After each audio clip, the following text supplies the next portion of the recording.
هو القرآن والفرقان إليه تنصت الأكوان وفيه تعطر الآذان والقرآن. الحمد لله رب العالمين والصلاة والسلام على سيد الأنبياء والمرسلين.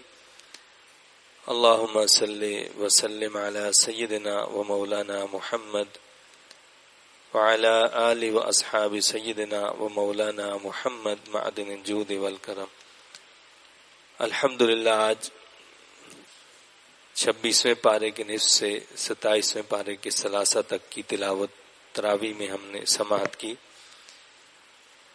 اس میں سب سے پہلے بیعت رضوان کا تذکرہ ہوا اور اس میں شریک صحابہ کرام کے لیے رضائے الہی کی بشارت سنائی گئی.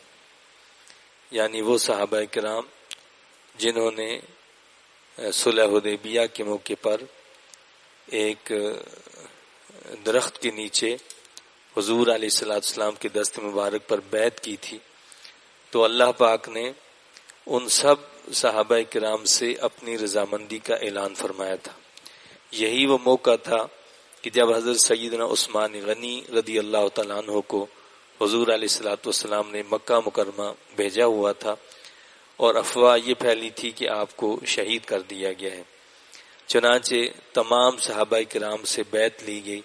یہ بیعت اسلام تھی اور جس کا مقصد یہ تھا کہ جب تک ہمارے تن من میں جان ہے ہم اسلام کے لیے قربانی پیش کرتے رہیں گے.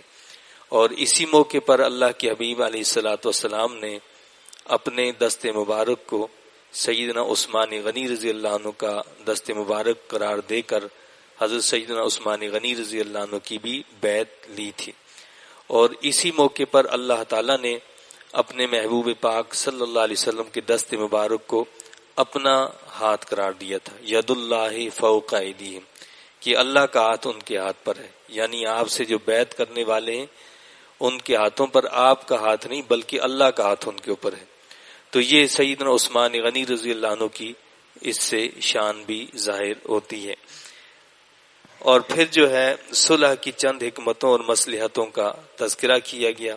حضور انور صلی اللہ علیہ وسلم کے خواب کا تذکرہ کیا کہ وہ صحیح تھا اور اس کی تعبیر جو ہے وہ جلد آئے گی. صحابہ کرام کی چند عظمتوں کا بیان ہوا اور وہ خصوصیات بیان کی جو تورات اور انجیل میں ہیں کہ یعنی صحابہ کرام جو ہیں وہ کیا ہیں، رحماء بینہم، آپس میں بڑے رحم دل ہیں، لیکن اشداء علی الکفار، کافروں کے لیے بڑے سخت ہیں. یہ علامت اور نشانی بتائی ان عظیم صحابہ کرام کی اور فرمایا گیا کہ یہ علامات تورات اور انجیل کے اندر موجود ہیں جو نبی کریم صلی اللہ علیہ وسلم کے صحابہ کرام کے لیے ہیں. اس کے بعد سورہ الحجرات شروع ہوتی ہے. حجرات یہ جمع ہے، اس کا واحد حجرہ ہے. حجرہ کمرے کو کہتے ہیں. چونکہ حجرات کا ذکر ہے اس کی مناسبت سے اس سورت مقدسہ کا نام الحجرات رکھا گیا ہے. اس میں جو تعلیمات دی گئی ہیں ان کے مضامین کچھ اس طرح سے ہیں کہ اسلامی ریاست میں دستور کی اہم ترین بنیاد یہ ہے کہ کوئی قانون سازی بھی قرآن و سنت کے خلاف نہیں ہوگی. رسول پاک صلی اللہ علیہ وسلم سے مسلمانوں کے تعلق کی نوعیت کیا ہے، اس سلسلے میں بارگاہ نبوی صلی اللہ علیہ وسلم کے اہم آداب کی تعلیم دی گئی. یعنی اس کائنات کے اندر ہم یہ دیکھتے ہیں کہ ہر شخص اور ہر ادارہ اور ہر جو ہے عہدیدار وہ اپنے کچھ آداب قوانین بتاتا ہے، لیکن حضور علیہ السلام کی بارگاہ وہ عظیم بارگاہ ہے کہ جس بارگاہ کے آداب خود رب کائنات نے بیان کیے اور فرما دیے کہ لا تقدموا بین یدی اللہ ورسولہ، اللہ اور اس کے رسول سے آگے مت بڑھو. حالانکہ بات اتنی سی ہوئی تھی کہ کچھ صحابہ نے حضور علیہ السلام کی قربانی سے پہلے خود قربانی کر لی تھی. اللہ نے اس کو رد کر دیا کہ میرے محبوب صلی اللہ علیہ وسلم سے پہلے آپ سے پیش قدمی کرتے ہوئے جو قربانی بھی کی گئی وہ قابل قبول ہی نہیں. تو اتنی عظیم شان آپ کی. اور پھر کیا فرمایا کہ یہ وہ بارگاہ ہے کہ اس میں اونچی آواز سے بول بھی نہیں سکتے، اگر کوئی اونچی آواز سے بھی بولا تو اس کے اعمال کو ضائع کر دیا جائے گا اور اسے شعور بھی نہیں ہوگا. یعنی بظاہر وہ سمجھے گا کہ جی میں بڑا نمازی، حاجی، روزے دار، یہ سب کچھ ہوں، لیکن پتہ چلا کہ ایمان ہی ضائع ہو گیا. اور ایمان، اعمال سارے جب ضائع ہو جائیں، یعنی تمام اعمال کو ضائع کرنے کا مقصد یہ ہوتا ہے کہ وہ شخص دائرہ اسلام سے خارج ہو جاتا ہے. اس لیے کہ مومن جو ہوتا ہے اس کے اعمال ضائع نہیں ہوتے. تو اعمال ضائع کا مقصد یعنی وہ ایمان سے بھی خارج ہو جاتا ہے. اللہ پاک اپنے حبیب کریم صلی اللہ علیہ وسلم کی بارگاہ کے ہمیں آداب صحیح عطا فرمائے. اس کے بعد افواہوں اور ہر کسی کی خبروں پر بلا تصدیق اعتبار کرنے کے مفاسد کو بھی بیان کیا، کہ یہ نہیں کہ ہر ایک کی کسی کی بھی خبر سنی اور اس کی تصدیق کر دی. فرمایا کہ اس سے بڑا فتنہ و فساد برپا ہو جاتا ہے، اور بلا تحقیق کسی بات کو آگے بڑھانا اسے بھی جھوٹ کی ایک شکل قرار دیا گیا ہے. لہٰذا ان چیزوں سے اجتناب کی تعلیم دی گئی ہے. فرمایا کہ مسلمانوں میں اگر لڑائی ہو جائے تو اس کو صلح میں تبدیل کرا دینا چاہیے، یعنی مسلمانوں میں آپس میں صلح کرا دی جائے، اس لیے کہ مسلمان کا بھائی ہے. اصلاح معاشرت اور حسن معاشرت کے سلسلے میں چاند اہم احکام جو ہیں وہ بیان کیے گئے ہیں. بتایا کہ ایک دوسرے کا مذاق نہ اڑایا کرو، اس لیے کہ مذاق انسان اس وقت اڑاتا ہے کسی کا کہ جب وہ اپنے سے دوسرے کو حقیر سمجھ رہا ہوتا ہے، اپنے سے کم تر سمجھ رہا ہوتا ہے. اس لیے اس سے اللہ نے منع کیا، روکا.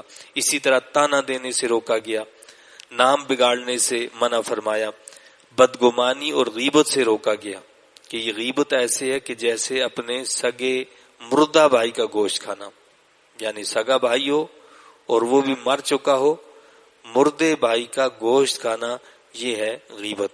اللہ پاک ان تمام برائیوں سے ہماری حفاظت فرمائے. اس کے بعد سورہ قاف شروع ہوتی ہے. حرف قاف سے آغاز کی مناسبت سے اس کا یہی نام رکھا گیا ہے. اللہ کی بے مثال قدرت کی کئی مناظر اور مظاہر کو اس میں بیان کیا، اور گمراہ جن و انس کے لیے دردناک عذاب کی وعید سنائی گئی، اور بتایا کہ انسانوں اور جنات کی اکثریت جہنم کا نوالا بنے گی، لیکن جہنم کا پیٹ اتنا بڑا ہے کہ وہ پھر بھی نہیں بھرے گا. وہ کہے گی کہ اور آئیں، حال میں مزید کیا اور بھی ہیں، اور بھیجے جائیں. جبکہ جنت کو متقین کے لیے سجایا جائے گا. تو اللہ پاک ہمیں اس جہنم سے محفوظ رکھے اور جنت کا ہمیں مستحق بنائے. اس کے بعد سورہ الزاریات شروع ہوتی ہے. زاریات کا مطلب ہوتا ہے اڑانے والی تیز ہوائیں، یعنی اس کو زاریات کہا جاتا ہے. اور یہ پہلی آیت میں یہ الفاظ استعمال ہوئے ہیں، اسی کی مناسبت سے اس کا نام الزاریات رکھا گیا ہے. قیامت واقع ہونے پر مختلف آثار سے شہادت دی گئی. مال و دولت کے بارے میں اسلام کا اصولی نظریہ بتایا گیا. حق للسائل والمحروم، یعنی اللہ نے جس کو مال دیا ہے، دولت دی ہے، وہ صرف مال اسی کا نہیں ہے، اس میں سائل اور محروم دونوں کا حق بھی ہے. جو سوال کرنے والے ان کا حق بھی ہے، اور جو سوال نہیں کرتے ہیں لیکن اللہ نے ان کو مال نہیں دیا، دولت نہیں دی، ان کا بھی حق ہے.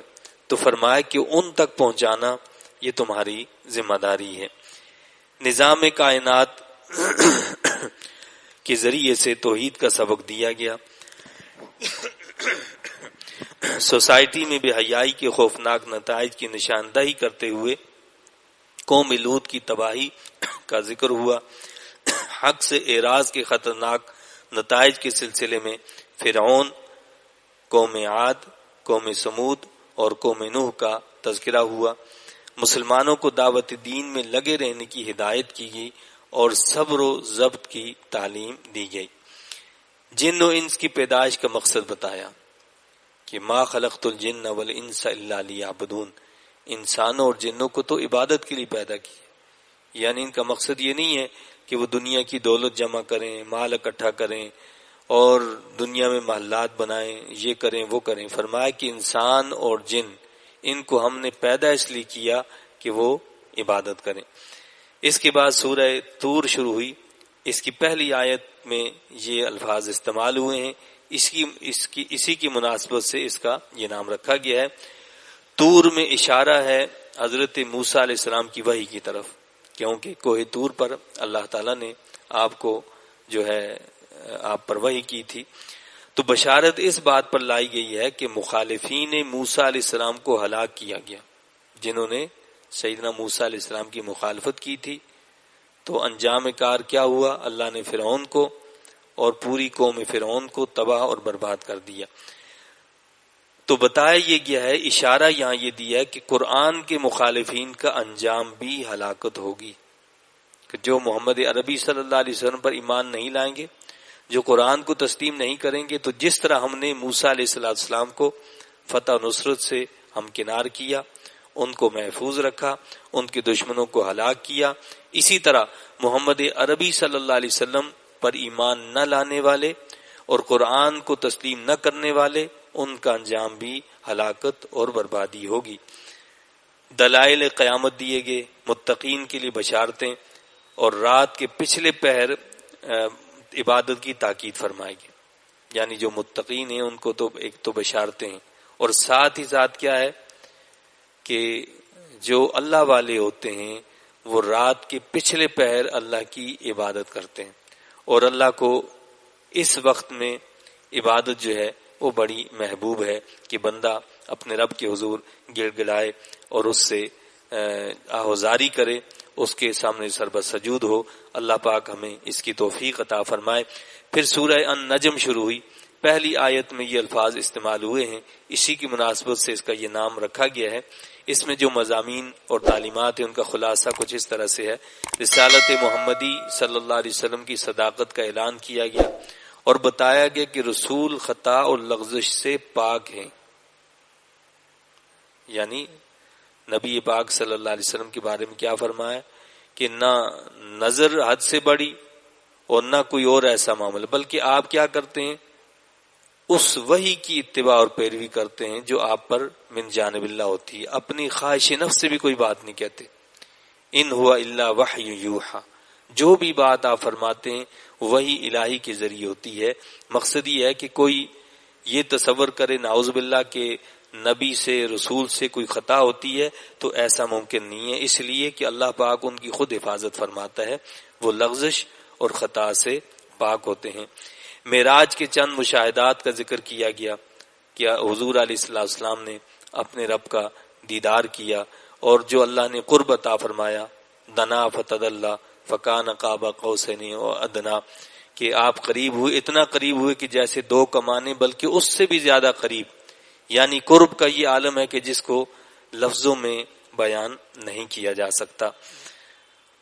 کفار اور مشرکین کے باطل عقائد کی تردید کی گئی، انفاق فی سبیل اللہ کی ترغیب و تاکید کی گئی، نیز انفاق کے بارے میں یہ فرمایا کہ جب اللہ کی راہ میں خرچ کرو، اللہ کی راہ میں دو تو خوش دلی سے دو، یعنی بوجھل دل سے دینا اور بوجھل دل سے اللہ کی راہ میں خرچ کرنا، یہ چیز جو ہے اس سارے کو ضائع کر دیتی ہے، اس انفاق کو ضائع کر دیتی ہے۔ جب اللہ کی راہ میں خرچ کیا جائے تو خوش دلی سے اس کی راہ میں خرچ کیا جائے۔ علم الہی کا ذکر کیا گیا۔ اس کے بعد سورہ قمر شروع ہوئی۔ سورہ قمر کے آغاز میں یہ الفاظ استعمال ہوئے ہیں، اسی کی مناسبت سے اس کا یہ نام رکھا گیا ہے۔ قمر چاند کو کہا جاتا ہے۔ مشرکین مکہ کے لیے سخت وعید بیان کرتے ہوئے 4 مرتبہ اس صورت میں اللہ نے فرمایا کہ ہم نے قرآن کو سمجھنے کے لیے آسان کر دیا۔ وَلَقَدْ يَسَّرْنَا الْقُرْآنَ لِلذِّكْرِ فَهَلْ مِن مُدَّكِرٍ، بار بار 4 مرتبہ اسی صورت کے اندر رب کائنات نے فرما دیا کہ ہم نے قرآن کو سمجھنے کے لیے آسان کر دی۔ تو ہے کوئی سمجھنے کے لیے تیار کہ آئے اور اس کو سمجھے؟ تو یہ ہمارے لیے ایک بڑی اہم بات ہے کہ قرآن جب خود کہہ رہا ہے کہ قرآن کو اللہ نے سمجھنے کے لیے آسان کر دی ہے، اب اگر کوئی یہ سمجھتا ہو کہ نہیں جی قرآن تو مشکل ہے، تو پھر اسے خود سوچنا چاہیے کہ اللہ تو یہ فرما رہا ہے کہ ہم نے آسان کی ہے، تو یہ کہاں سے یہ ذہنوں کے اندر باتیں پیدا کر دی گئیں یا ڈال دی گئیں کہ جی قرآن سیکھنا صرف مولوی صاحب کا کام ہے یا کسی مسجد اور مدرسے والے کا کام ہے، باقی تو کسی کا کام نہیں ہے۔ اللہ تو فرماتا ہے کہ ہر مومن کی یہ ذمہ داری ہے کہ قرآن کو وہ سیکھیں، قرآن کو سمجھیں اور اس کی تعلیمات پر عمل کریں، اس لیے کہ ہم نے قرآن کی تعلیمات کو سمجھنا آسان کر دی ہے۔ وہ ایک الگ بات ہے کہ اس قرآن کے اندر باریکیاں بھی ہیں اور بڑے بڑے مسائل بھی ہیں، ان کا سمجھنا وہ علماء کا کام ہے، وہ علماء ہی اس کو بیان کر سکتے ہیں۔ لیکن عام لوگوں کے لیے اللہ نے جو ہدایات دی ہیں، جرنل ہدایات ہیں، وہ ایسی ہیں کہ جس کو ہر ایک سمجھ سکتا ہے، اور ان کو سیکھنے کا بہرحال رب کائنات نے حکم دیا ہے۔ اور اس سورہ مقدسہ کے اندر مجرم قوموں پر اللہ کے عذاب کا تذکرہ بھی کیا گیا۔ پھر سورہ رحمان شروع ہوئی، پہلی آیت میں ہی یہ الفاظ استعمال ہوئے ہیں، یہ اللہ کے ناموں میں سے ایک نام بھی ہے، اسی کی مناسبت سے اس سورت کا نام الرحمن رکھا گیا ہے۔ یہ سورت قرآن کی زینت ہے، اس کے آغاز میں ہی قرآن سیکھنے اور سکھانے کی فضیلت بیان ہوئی ہے۔ قرآن سکھانے والا خالق، سیکھنے والے محمد عربی صلی اللہ علیہ وسلم۔ الرحمن علم القرآن، یعنی قرآن کو سکھانے کا کام خود رحمان نے کی ہے، رب کائنات نے قرآن کو سکھایا ہے۔ اور سیکھنے والے کون تھے؟ محمد عربی صلی اللہ علیہ وسلم، کامل انسان، الانسان، جن کو اللہ نے فرمایا کہ وہ کامل انسان جو اس کائنات میں سب سے افضل اور اعلیٰ ترین ہیں، ان کو سکھانے والا خود خالق اور مالک ہے۔ تو جب قرآن کو سکھانے والا اللہ اور سیکھنے والے محمد عربی صلی اللہ علیہ وسلم، تو تعلیم کیا ہے کہ اس قرآن کو سیکھنا اور سکھانا سب سے افضل عمل ہے، کہ یا تو سیکھنے والے بن جاؤ یا اس قرآن کو سکھانے والے بن جاؤ۔ اللہ پاک اس میں ہمیں شامل فرمائے۔ پھر مختلف مظاہر قدرت کا ذکر کر کے توجہ دلائی کہ ہر شے میں رب کائنات نے توازن رکھا ہے۔ قیامت کے دن مجرم چہروں سے پہچانے جائیں گے، اور مقربین کی جنتوں کا تذکرہ بھی کیا گیا کہ وہاں جو نعمتیں، جو انعامات، جو اکرامات ان کو دیے جائیں گے، ان کا ذکر کیا۔ اور اس صورت میں بھی بار بار اللہ نے بتایا کہ جن و انس، تم میری کن کن نعمتوں کو جھٹلاؤ گے، کن کن نعمتوں کا انکار کرو گے۔ اتنی ساری نعمتیں اللہ نے گن کے بتائی ہیں کہ مقصد یہ ہے کہ یہ ساری نعمتیں، ان کا تقاضا یہ ہے کہ رب کے فرمانبردار بن جاؤ اور اس کے شکر گزار ہو جاؤ۔ اللہ پاک ہمیں اپنا شکر گزار بندہ بنائے۔ آخر میں سورہ واقعہ کی تلاوت ہوئی۔ واقعہ کا مطلب ہوتا ہے ہونے والی۔ پہلی آیت میں ہی یہ الفاظ استعمال ہوئے ہیں، اور واقعہ قیامت کے ناموں میں سے ایک نام ہے، یعنی یہ قیامت واقع ہونے والی ہے۔ یہ سورت قیامت واقع ہونے کی خبر اور اس کی دلیلوں پر مشتمل ہے، اور بتایا یہ گیا ہے کہ وہاں انسانوں کے 3 گروہ ہوں گے قیامت کے دن۔ ایک مقربین کا ہوگا، اللہ کے مقرب بندے، یہ وہ ہوں گے کہ جن کو بلا حساب جنت میں داخل کیا جائے گا، اور اللہ کے خزانے میں کمی نہیں کہ ہم ناکارہ لوگوں کو بھی بلا حساب، اس لیے کہ ہم تو حساب کے قابل نہیں ہیں، اپنے فضل اور رحمت سے بلا حساب جنت میں داخل فرما دے۔ تو فرمایا کہ بلا حساب والے یعنی مقربین ایک گروہ یہ ہوگا، دوسرا اصحاب الیمین کا گروہ ہوگا، یہ وہ لوگ ہوں گے کہ جن کا نامہ اعمال ان کے دائیں ہاتھ میں دیا جائے گا۔ اللہ پاک ہمیں ان لوگوں میں شامل کرے کہ جن کے نامہ اعمال ان کے دائیں ہاتھ میں دیے جائیں گے، اس لیے کہ ان کو ہی جنت میں داخل کیا جائے گا۔ اور تیسرا گروہ جو اس کا ذکر کیا کہ اصحاب الشمال، یہ وہ لوگ ہیں کہ جن کا نامہ اعمال ان کے بائیں ہاتھ میں دیا جائے گا۔ اللہ اس سے ہمیں محفوظ رکھے کہ جن کا نامہ اعمال ان کے بائیں ہاتھ میں دیا جائے گا وہ جہنم میں داخل ہونے والے ہوں گے۔ اللہ پاک اس جہنم سے ہم سب کی حفاظت فرمائے۔ پھر جنتیوں کے لیے انعامات اور جہنمیوں کے لیے عذاب کا تذکرہ کیا گیا ہے۔ اللہ تعالیٰ سے دعا اور التجا ہے کہ اللہ تعالیٰ ہمیں اپنے کلام مجید کی صحیح سمجھ عطا فرمائے اور سمجھ کر اس کی تعلیمات پر عمل کی توفیق عطا فرمائے۔ آمین۔ وآخر دعوانا ان الحمد للہ رب العالمین۔